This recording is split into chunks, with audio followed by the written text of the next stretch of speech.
Every year I get the winter blues. That feeling like, oh, I don't really feel like doing anything. It's 16 degrees here right now, and if you've never lived in a northern climate, you might not know what the winter blues are. So I recently wrote a blog post, 10 things to do during the winter so you don't get the winter blues or even to cure the winter blues. And today we're going to do one of those projects, and we are going to do winter gardening.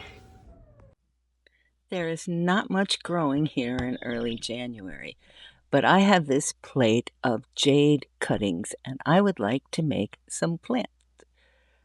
So the first thing I do is I have this huge pile of all of these little pots that used to be in my garden shop, and I'm going to start by painting them. I'm using milk paint, and I'm using milk paint because I know it's going to stay on. And this is a super porous surface, so the milk paint goes right in. 2 coats of white milk paint, and then I am going to be mixing up some bergère, which is a French blue, and I am going to put that on top of the...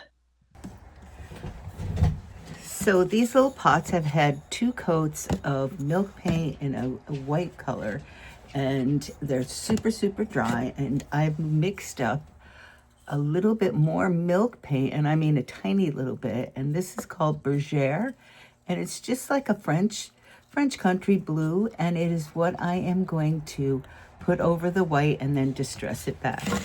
So super simple. I am just going to paint it on and take it off. And you need such a small amount.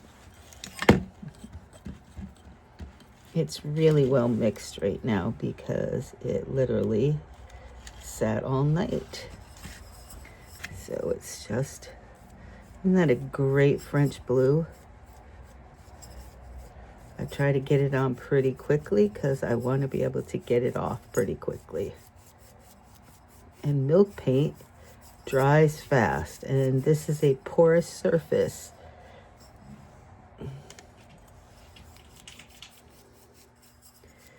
So there's our blue pot. Let's take some of it off. And I am using a wet wipe, but I'm gonna go kind of scrunch it up so I'm not taking it off in big blobs. I just kind of want to take it off in a little bit.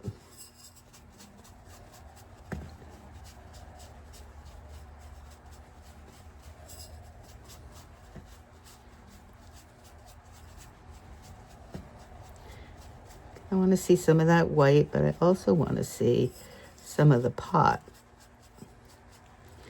I don't know what it is with wet wipes, but they take some of everything off.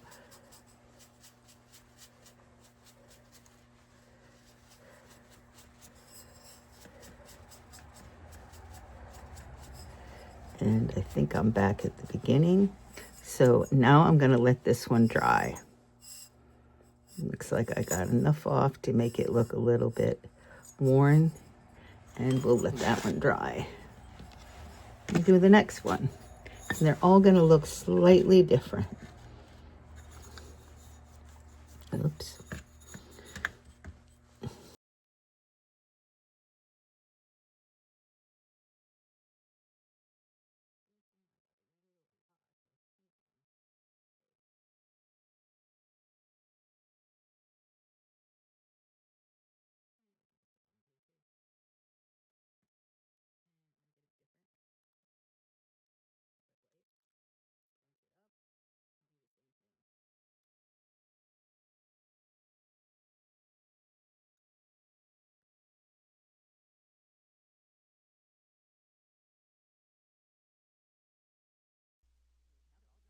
Now that they're all dry, I want to get a little more of the terracotta showing through. So I am going to sand them a little bit. Now I'm using a 120 grit sandpaper because the milk paint doesn't really want to just come off. So I'm trying to not get too much, but at least have enough of the pot showing, the actual terracotta pot showing in all of them.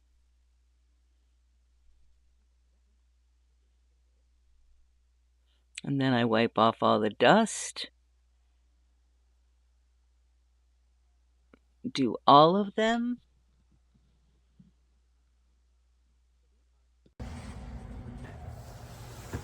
So these are ready to be sealed.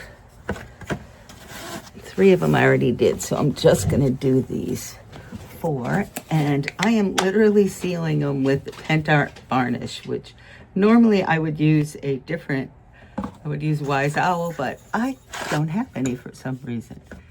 And this is a satin shine, which I wanted. And all I'm doing is just sealing the process.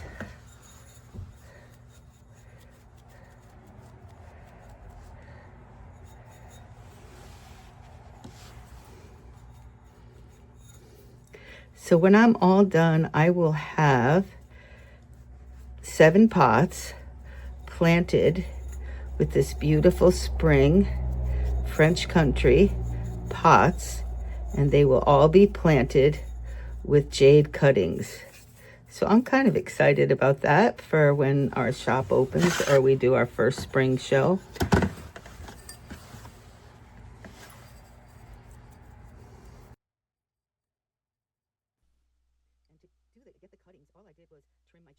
And once they're all sealed, then I will go ahead and I will let them dry thoroughly, and then it's time for the fun part.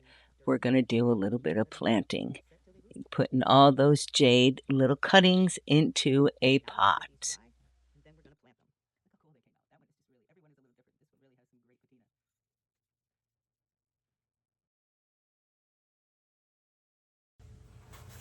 So now is the fun part. So I've mixed up a little soil. I like to use a succulent mix, and then I like to put a little bit of earthworm casings and just stir that in. I try to mix all my own soils, but just add a little bit like vitamins. And now I am going to put dirt in each one of these.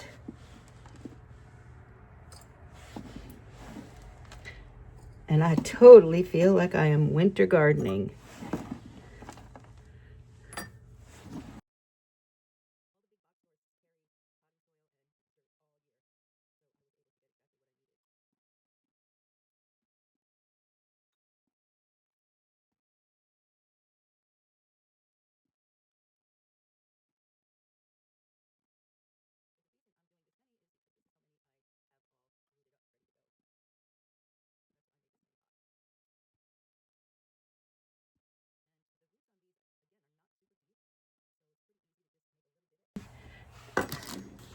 So as you can see, I've had them in this little tray, so they haven't made deep roots. Like if you popped them in water, you would get deeper roots. I've got just small little roots, which is perfect for what I want to do. So I'm going to just go and take the ones I think are going to be the healthiest. And I am just going to, like that, all I have to do is continue that, make a little place to put that stem right there, pop it in, move a little bit of dirt around.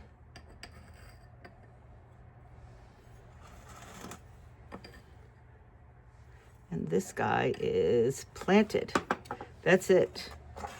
I'm going to then wet the soil, just spray it a little. I'm not going crazy.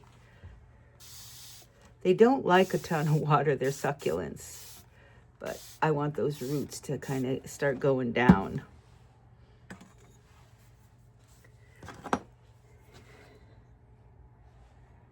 Then I have this huge one, which I think what happened with this one, I think it decided to attach itself to another one, or it just grew like crazy.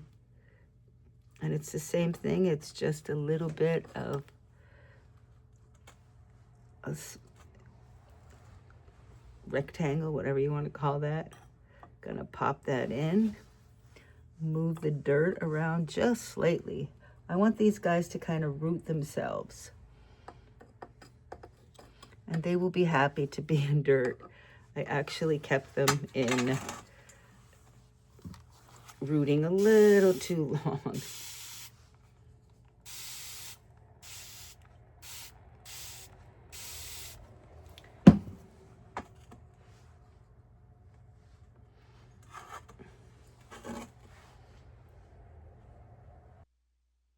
So one by one, I am going to plant every single one of these cuttings.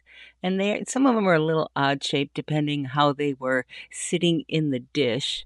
But what I'm doing is it's a super soft soil too. What I'm doing is getting the roots that have already formed, getting them below the surface, making it maybe stand up a little bit so it starts to grow a little bit more straight, and then I'm wetting the soil. I'm not over wetting it because unfortunately I had over wet these the other day, and I don't want them to get um, moldy or anything, and I certainly don't want them to rot. So I'm going to keep them a little bit dry for right now. And then they're going under the grow lights so that they can grow. There's nothing like being able to get your hands in the dirt and watch things grow when it's snowing out. And I emptied the old dirt out, and now I am going to replace it with some new dirt. Actually, I think the other dirt that I had in here was just peat moss, so I'm putting some good dirt in here, and then I'm going to put back the smaller cuttings that just weren't quite big enough to plant yet, and those I will do next time. I'm thinking I might make some sage green French country pots next time because I have lots of those pots.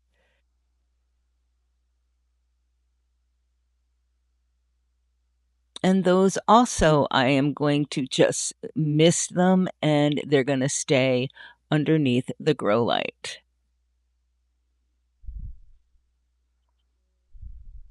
The grow light is sort of like the sunshine, but it's nowhere near as hot or as direct as sunshine. So even though these are succulents and don't have to have a tons of light, they do really well under the grow lights. So here is a cutting that I just took off of one of my bigger ones, and I'm going to show you how I cut these little the branches and stuff so that I can then make them into whole plants. So I'm going to cut them so that I have a little bit, and I could actually cut those two leaves off if I wanted to.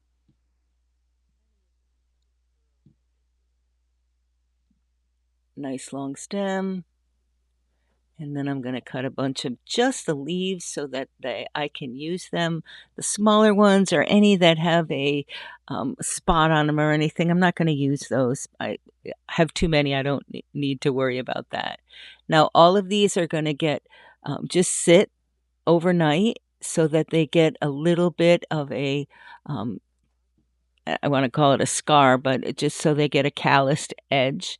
And then once where I cut them is all calloused, then they will go onto the dirt that I just made with the other cuttings. I'm so fortunate to have just this little table with grow lights on the top that we were able to get at auction.